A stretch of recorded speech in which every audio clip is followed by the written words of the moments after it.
عام لوگوں کے پیروں میں جب چھالے بنتے ہیں یا کوئی زخم ہوتا ہے جن کو ڈائبٹیز نہیں ہوتی ہے تو وہ اتنے نہیں اس چیز کو اتنے کنسرنڈ نہیں ہوتے یا اتنا سیریسلی نہیں لیتے یا ان کو اتنا نقصان نہیں ہوتا. لیکن جب ڈائبیٹکس کے پاؤں میں چھالے بنتے ہیں, جب ان کو زخم ہوتا ہے کوئی, تو وہ پریشان ہو جاتے ہیں, پرابلم میں چل جاتے ہیں. تو ان کی اس کی کیا وجوہات ہیں, ذرا گائیڈ کیجیے. دیکھیں جو ڈائبیٹکس ہیں ان کے فٹ کی جو پریونشن, ان کی فٹ کی جو کیئر ہے وہ باقی لوگوں کی کیئر سے ڈیفرنٹ ہے. ٹھیک. ہم ڈائبیٹکس کو کہتے ہیں, آپ کو بتاؤں ورلڈ ڈائبیٹک ڈے میں سے ایک ڈائبیٹک ڈے فٹ کے حوالے سے بھی منایا جا چکا ہے. جی.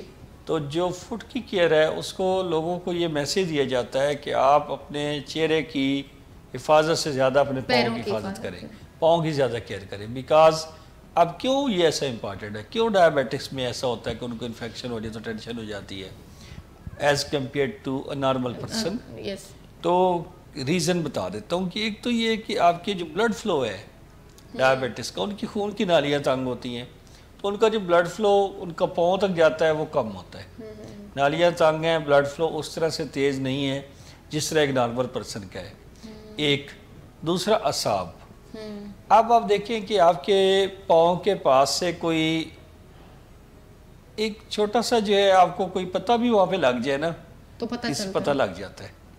کوئی بھی چیز ٹکرا جائے تو آپ کو آئیڈیا ہو جاتا ہے. کوئی کیل قریب آ جائے, کیل لگ جائے, چوب جائے, کوئی ایسی چیز ہو جائے تو آپ کو پتہ لگ جاتا ہے کہ یہ آپ کے پاؤں میں یہ پرابلم ہوئی ہے. آن دی ادر ہینڈ ڈائبیٹس کا جو پاؤں ہوتے ہیں وہ سینسٹیو نہیں ہوتے اتنے, ان کے سن ہو جاتے ہیں, نمنس ہو جاتی ہے اور ڈائبیٹک نیوروپیتھی ہو جاتی ہے.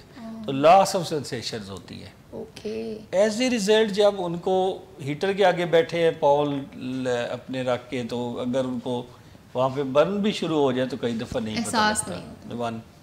اچھا, بہت زیادہ کولڈ جو ہے وہ بھی وہ برداشت نہیں کر سکتے, بہت ہیٹ بھی برداشت نہیں کر سکتے. اچھا, میں نے یہ بھی سنا ہے کچھ جو ڈائبیٹکس ہوتے ہیں ایون ان کے پیر سے اگر جوتا بھی نہیں پہنا ہوا انہوں نے تو ان کو پتہ نہیں چلتا. اب جوتا نہیں پہنا ہوا آگے چلے گئے, یہاں سے اگر پیشنٹ جوتا یہاں اتر گیا, ریس کورس میں چلا گیا پیشنٹ, رستے میں کیل کوئی لگ گیا, اس کو نہیں پتہ چلے گا جب تک وہ انفیکشن بن جائے گی, بلڈ آنا شروع ہو جائے گا. تو اٹ از ویری ڈینجرس.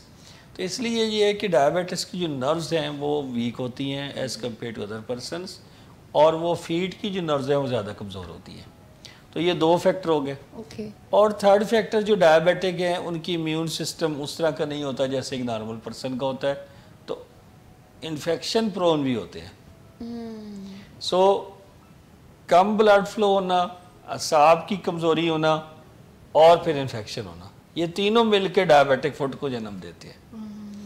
اس لیے ڈائبیٹک السر جو ہیں یا ڈائبیٹک کا جو چھالا بنتا ہے وہ زیادہ خوفناک کنڈیشن کریٹ کر دیتا ہے رادر دین کہ جیسے نارمل پرسن, کہ وہ ہیل نہیں نہ ہوتا.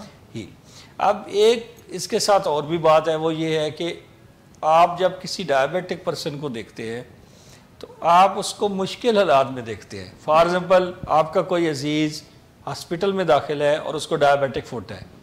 اب آپ نے اس پیشنٹ کو دیکھا تو آپ کے ذہن میں جو ڈائبٹیز کی خوفناک شکل ہے وہ ذہن میں بیٹھ گئی اس پیشنٹ.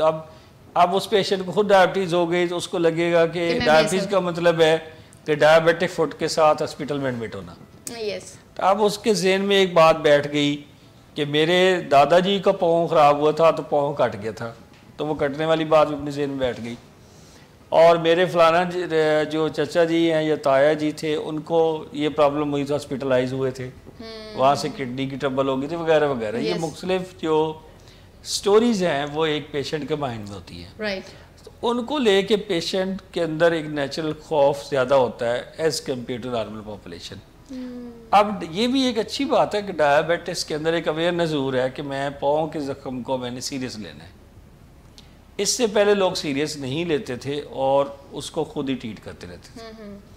میں سمجھتا ہوں کہ آپ کا ڈائبیٹک فٹ جو ہے اس میں جو انفیکشن ہوتی ہے اور اس میں جو چھالے بنتے ہیں وہ بھی ٹریٹ کیے جا سکتے ہیں. شرط یہ ہے کہ آپ ٹائم پہ اپنا علاج کروائیں, رائٹ پرسن سے رائٹ ٹائم میں علاج کروائیں. ٹھیک ہے نا, ایسے نہ کریں کہ اگر آپ کو پاؤں کا زخم ہو گیا اور آپ کو ایک سرجن کہہ رہا کہ اس کی ڈیبرائڈمنٹ ہونی ہے یعنی اس کی صفائی ہونی ہے کیونکہ وہاں پہ گینگرینس ٹیشو آ گیا, اور آپ پھر اس کے بعد دوسرے ڈاکٹر اس کی چوائس لیں جو آپ کو دوائیاں دینا چاہ رہا ہے اور آپ بھی دوائیاں لینا چاہ رہے ہیں, بیچ میں آپ کنفیوز تو یہ کنفیوژن میں نہ پڑے. جو ایکسپرٹس ہیں, آپ کو ایکسپرٹ پتہ لگنا کوئی مشکل نہیں ہوتا, آپ کو ہر شعبے کا پتہ لگ جاتا کہ یہ ایکسپرٹس ہیں, یہ نہیں ہے. وہ تو ڈھونڈنے سے ہے نا, کیا ڈھونڈنے سے, جیسے آپ اپنے لیے اچھے جوتوں کا انتخاب کرتے ہیں, اسی طرح آپ اپنے اچھے کپڑوں کا انتخاب کرتے ہیں.